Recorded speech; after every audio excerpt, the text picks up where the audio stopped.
Ahora bien, seguimos leyendo.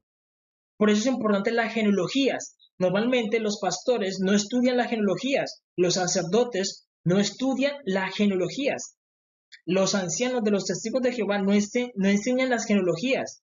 Y es importante, y los rabinos sí estudian las genealogías y ellos saben toda la verdad, ellos entienden, pero quieren hacerse los locos. Esa es la realidad. Miren lo que dice Génesis capítulo 9, versículo 18, diciendo, y los hijos de Noé que salieron del arca fueron Sem, Can y Jafet. Y Can es padre de Canaán. Por eso a él se le dio el derecho de habitar la tierra prometida por un tiempo. Y luego ellos fueron echados a pagar el castigo. Jehová nuestro Dios les dio ese castigo. Miren lo que dice Salmo 110, versículo 4, diciendo, juró Jehová y no se arrepentirá. Tú eres sacerdote para siempre según el orden de Melquisedec. El orden de Melquisedec solamente lo pueden tener los cananeos.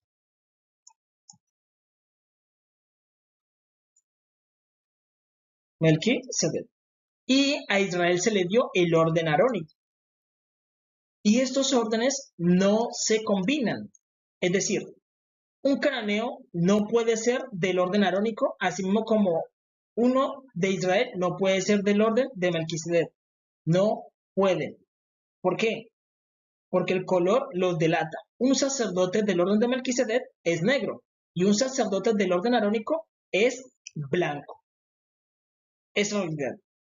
Es la realidad. Por eso Jehová nuestro Dios empezó trabajando con los cananeos, pero ellos fueron rebeldes y luego empezó a trabajar con Israel y ellos también fueron rebeldes. Ahora bien, ¿por qué es importante entender esos sacerdocios? Ustedes deben saber de que Jehová nuestro Dios, Él es un varón negro. Él es un varón negro, pero de él emana una luz, y esa luz es femenina, que es Eva. Por eso Adán fue hecho de la tierra, del barro, y salió un varón negro. Y Eva es hecha del hueso, y salió una mujer blanca. Adán representa la noche, y la noche siempre va primero. Cuando empieza el día, a las 12 de la noche, arranca en oscuridad. Por eso los cananeos eran primero y son primero. Y luego viene la luz, el día. Y tenemos 12 horas de oscuridad y 12 horas de luz. 12 horas de luz. Esa es la realidad. Ahora bien, Jehová nuestro Dios, Él es un Can. Y un Can significa un soberano. Un soberano. Y sus hijos eran los cananeos.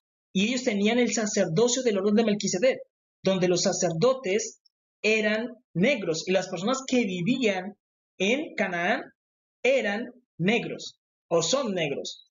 Y luego está Israel, que a Israel se le dio el sacerdocio arónico y los sacerdotes son blancos, el sacerdocio arónico. Entonces ven la diferencia y por eso Jehová nuestro Dios le dice a Israel, Israel, yo soy un Can. ¿Por qué? Porque de Adán, Adán es el varón. Adán es el varón. Y luego se lo pasa a Caín. Y luego a Can. Y luego a Melquisedec. Él siempre va a ser varón. Pero Israel, la expansión de Eva es Israel. Israel siempre va a ser femenina. Jehová nuestro Dios le dice a Israel, Israel, mira, Salmo 110, versículo 4. Juró, hay un juramento y Jehová nuestro Dios no quebranta sus juramentos y no hay arrepentimiento. Tú eres sacerdote para siempre según el orden de Melquisedec. ¿Está diciendo que él es del orden arónico? No. Él está diciendo, mira, yo no soy del orden arónico, sino que yo soy del orden de Melquisedec. Él está diciendo, yo soy de los negros, de los primeros, de los primeros, de los fuertes. Es realidad, es realidad. Ahora bien, hay un símbolo que es muy importante, muy utilizado en la masonería los Illuminatis, las órdenes de ocultismo, y eso se llama la flor de lis. Todos ellos comprenden y entienden de dónde sale este símbolo y por qué surge ese símbolo y la importancia de ese símbolo. ¿Por qué? Recordemos que los cananeos estaban formados por 12 tribus y eso forma una rueda. En el ocultismo, la rueda es muy importante. Forma una rueda dividida en 12 partes, las 12 tribus de los cananeos. Y luego tenemos otra rueda, que son las 12 tribus de Israel, las 12 tribus. Y luego tenemos el fuerte, que es Jehová nuestro Dios, el fuerte. Por eso la escritura dice que Jehová nuestro Dios está en un trono alto y sublime,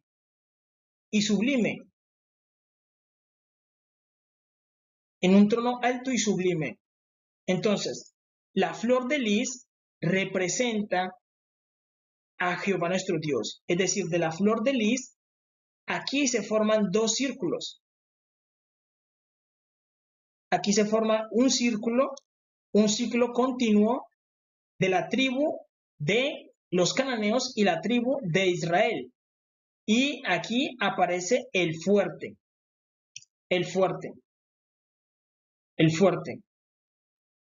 El del medio representa que él es el fuerte.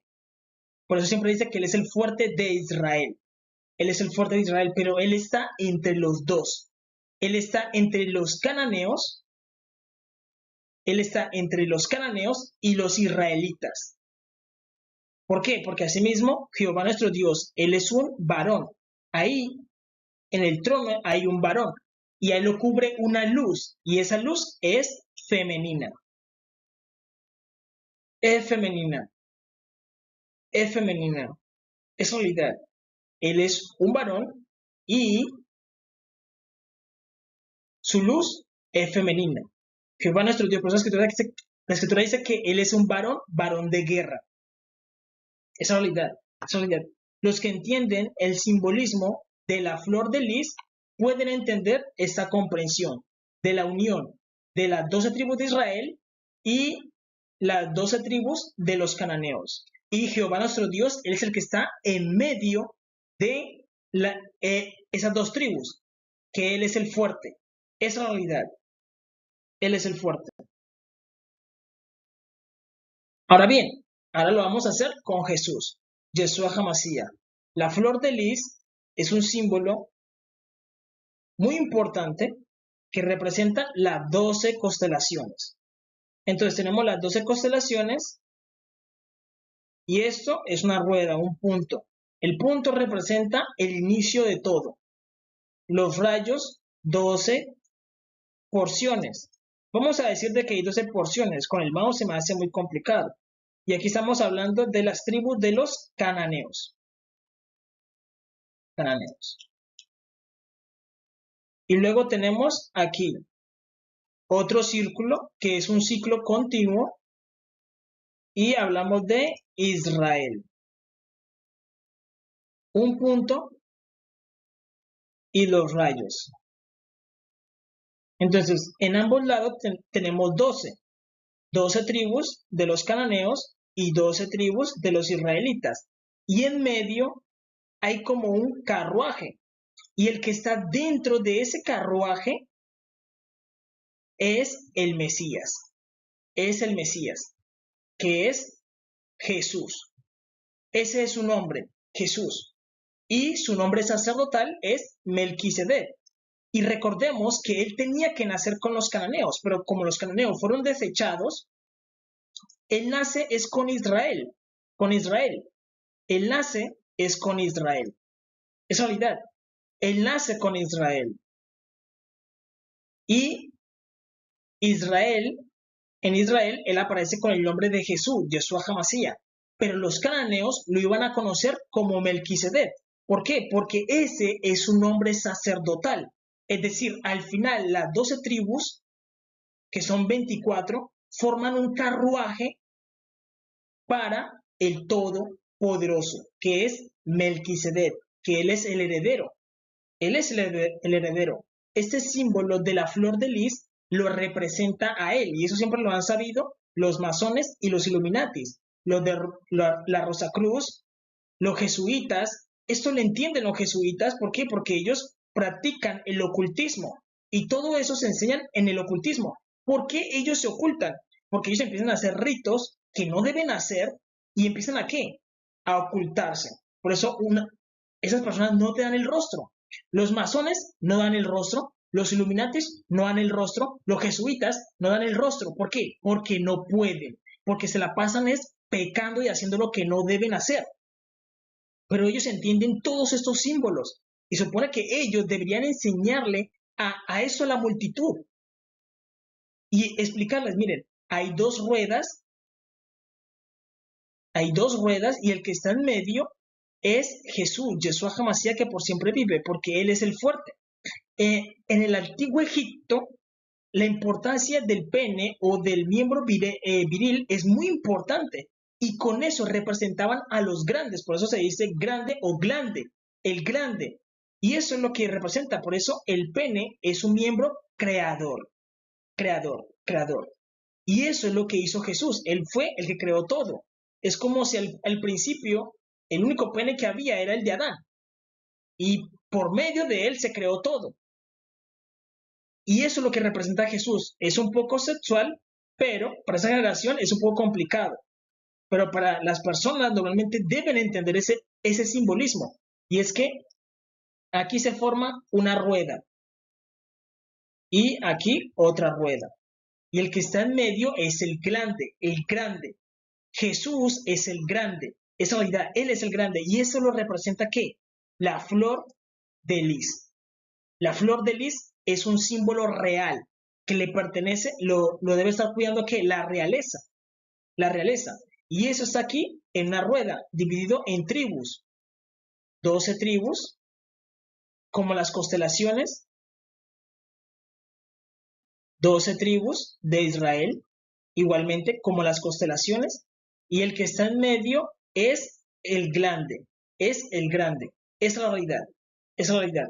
Y la flor de lis representa ese símbolo que viene siendo así, y él es el grande, es la realidad, es el grande, es el que crea las cosas. Es un símbolo que en el antiguo Egipto era muy importante. Es realidad, es realidad. Entonces, los que entienden la masonería, los Illuminati, los Rosacruces, eso es lo que deberían enseñar, no es más. ¿Por qué? Porque al final el pene es el que crea todas las cosas, y eso es un símbolo. No estoy comparando nada sexual, sino que es un símbolo de creación. Y entonces a Jesús se le compara y se le llama el grande o el glande, así es, porque Él fue el que creó todas las cosas. Es realidad, es realidad. Él fue el que creó todas las cosas. Él es el grande y Él está en medio de las 12 tribus de Israel y en medio de las 12 tribus de los cananeos. Él es el que está en medio y Él fue el que creó todas las cosas. Ahora bien, lo que ocurre es que el Mesías le ha tocado estar para allí y para acá. Y eso es complicado y es a causa del pecado. Es a causa del pecado. Por eso vamos a entender la historia que nos cuenta la Biblia rápidamente. Si tú no has leído la Biblia, yo te la voy a contar rápidamente. Mira, la historia de la Biblia no empieza con Israel, sino que empieza con Adán y Eva. Ellos son los primeros que Jehová nuestro Dios crea. Y lo hace por medio del cetro, que es Jesús mismo. Por medio de su cetro, lo crea todo. Y Caín es el adquirido. Caín significa el adquirido. Por eso Eva dice Caniti. Caniti significa lo adquirí con Jehová. Lo adquirí. Y Caín recibe la P de ser el primero, el primogénito de la humanidad. Y eso le da el derecho a habitar la tierra prometida. Por eso se dice Can, padre de Canaán. Ellos son los dueños de la tierra, los primeros soberanos. Ellos eran muy fuertes, pero Caín mató a su hermano y él recibe también una M de maldición. Y esa maldición se la pasa a Can. Y Can se la pasa a su descendencia. Y la descendencia de Can empieza a pecar gravemente contra Jehová nuestro Dios.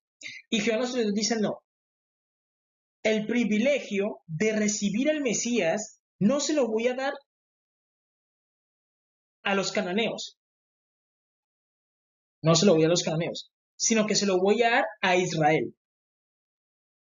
Entonces, Jehová nuestro Dios empieza a probar a Abraham para saber si Abraham es digno de que su descendencia habite la tierra prometida. Y se dice que cuando Abraham era uno, ya había sacerdote en Salem. ¿Por qué? Porque Abraham, cuando fue a pelear por su sobrino Lot, dice que Melquisedec salió a recibirlo con pan y vino. Salió a recibirlo y ya había sacerdocio en Salem.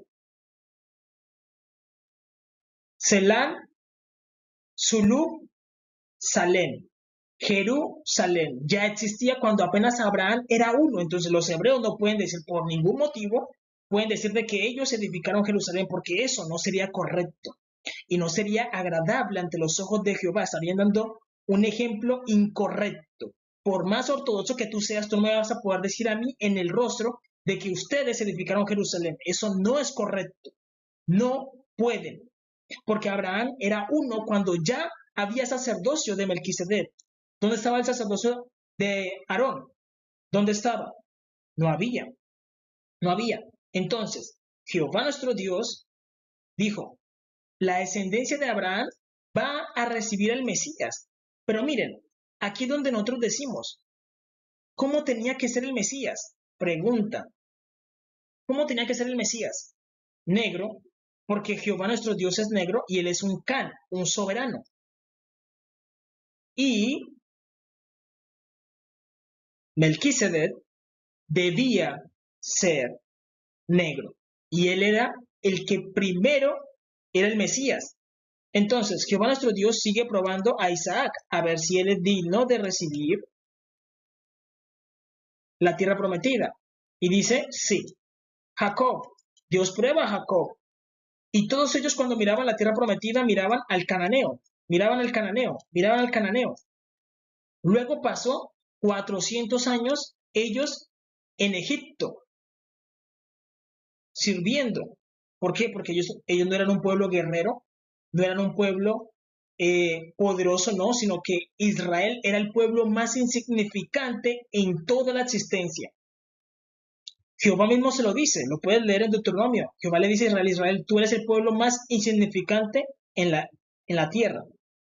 Los más fuertes eran los cananeos, los egipcios y los cusitas. Ellos eran los pueblos más poderosos y temibles en la antigüedad, que eran los negros. Ellos eran temibles porque todos hacen parte del clan de Jehová nuestro Dios. Entonces, ahora bien, después de los 400 años aparece Moisés. Y Moisés es contratado directamente por Melquisedec, porque Melquisedec es la zarza que no se consume. Y Melquisedec empieza a hablar con Moisés para llevarlo a la tierra prometida. Y solamente Melquisedec sabía, primero, cómo conquistar la tierra y segundo, sabía cómo llevarlos. ¿Por qué? Porque Moisés no sabía cómo llevarlos, Moisés no sabía dónde estaba la tierra prometida, pero Melquisedec sí. Melquisedec sí sabía y él es el que habla con Moisés para llevarlos a la tierra prometida. Él es el que aparece en la zarza que no se consume. Él es Melquisedec, el ángel de Jehová. Entonces, cuando Moisés envía los 12 espías a Canaán, se dan cuenta de que la tierra de Canaán es buena en gran manera. ¿Por qué? Porque los cananeos vivían como reyes. Les digo, los cananeos, las personas negras, en el tiempo antiguo eran conocidos como los hijos de los dioses. eran considerados los soberanos de la tierra. Entonces, Moisés envía a los 2 espías y dicen, venga, la tierra que Jehová nuestro Dios nos da es buena, pero los cananeos son temibles. Son temibles. Entonces, regresan 2 espías que dicen, no, si Jehová está con nosotros, ¿quién contra nosotros? Y los otros 10 les da miedo conquistar la tierra. ¿Por qué? Porque estaba el cananeo. Y el cananeo era terrible en batalla, sabían pelear muchísimo. Y lo que hace Melquisedec, que es el ángel de Jehová, es descender a pelear a favor de Israel. Es decir, Jehová nuestro Dios se hace de parte de Israel y los ayuda a conquistar la tierra, que son contra sus propios hijos. Esa realidad, contra sus propios hijos, y los ayuda a conquistar la tierra. Los ayuda a conquistar la tierra. Y en todo ese tiempo, el cananeo habitó la tierra. ¿Por cuánto tiempo habitó la tierra el cananeo? Por más de 2500 años. 2500 años. Y Jehová nuestro Dios hace el cambio. Cambia personas negras por personas blancas. Pero el Mesías, él no lo cambia. El Mesías sigue siendo el mismo. Pero entonces los judíos, cuando miran a Jesús, dicen, venga, ¿y por qué el Mesías es negro?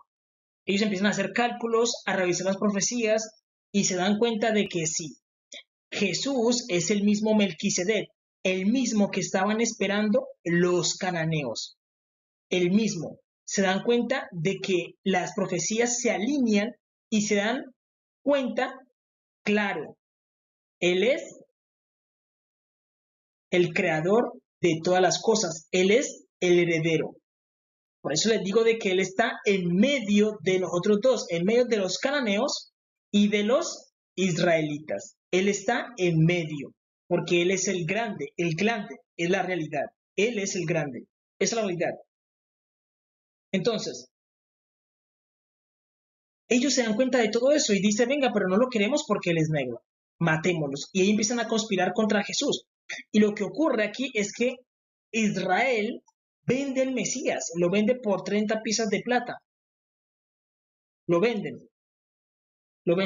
Entonces, como él es vendido por sus propios hermanos, eso que tú vendes debe ser removido de tus pertenencias. Un ejemplo, si tú me vendes un carro, yo te doy el dinero y yo quito el carro de tus propiedades. Asimismo, Israel vendió el Mesías y el Mesías lo vendieron a quien, a Jehová nuestro Dios, y Jehová nuestro Dios dice, bueno, si como ellos no lo quieren, pónganlo en la primera base donde tenía que estar, que era con los cananeos. Con los cananeos.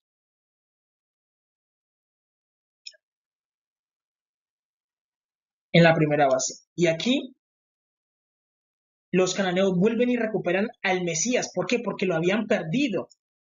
Los cananeos habían perdido el Mesías. Después les explico ese tema piramidal. Y es que siempre hay una piedra base, una piedra fundamental y una piedra angular. Entonces, la escritura dice así, la piedra que desechan los edificadores ha venido a ser cabeza del ángulo. Los cananeos perdieron el Mesías. Se quedaron sin cabeza. Por eso ellos están en África y nada de lo que ellos hacen les sale bien porque es como tener un cuerpo sin cabeza. Esos son los cananeos. Eran un cuerpo sin cabeza. Eran un cuerpo. Y lo mismo pasa con Israel. Israel tiene su piedra base, que es el pueblo, su piedra fundamental, que son los rabinos, y la piedra angular que nació con Israel. La piedra angular que nació con Israel, que es Jesús. Pero como ellos la venden, ahí se cumple la escritura que dice la piedra que desechan los edificadores, Jesús se va con sus hermanos, los cananeos, se va con sus hermanos. Y se pone como cabeza. Ha venido a ser cabeza del ángulo, del otro ángulo. Entonces, Israel ahora se vuelve sin cabeza. Es un pueblo, un cuerpo sin cabeza. Pero eso da lugar para que se manifieste el anticristo, que eso lo vamos a hablar más adelante. Entonces, Israel vende al Mesías. Entonces Jehová ha dicho, bueno, como ellos no quieren al Mesías, pónganlo en la base. Y es llevado. Por eso se dice que Silo, que soy yo, él es el que quita el cetro de Judá. ¿Por qué? Porque Jesús es el cetro, el bastón de mando. Él es el que lo quita. Y yo soy Silo. La profecía se ha cumplido. Yo quito a Jesús para que lo tengan los cananeos. Y eso ya ocurrió. Por eso Israel ya es un pueblo sin cabeza. Israel es un pueblo sin cabeza. Toca esperar que se manifieste el anticristo. Aquí se posiciona el anticristo, la persona que se hace pasar por el Jesús verdadero. Es un pueblo sin cabeza. Esa es la realidad.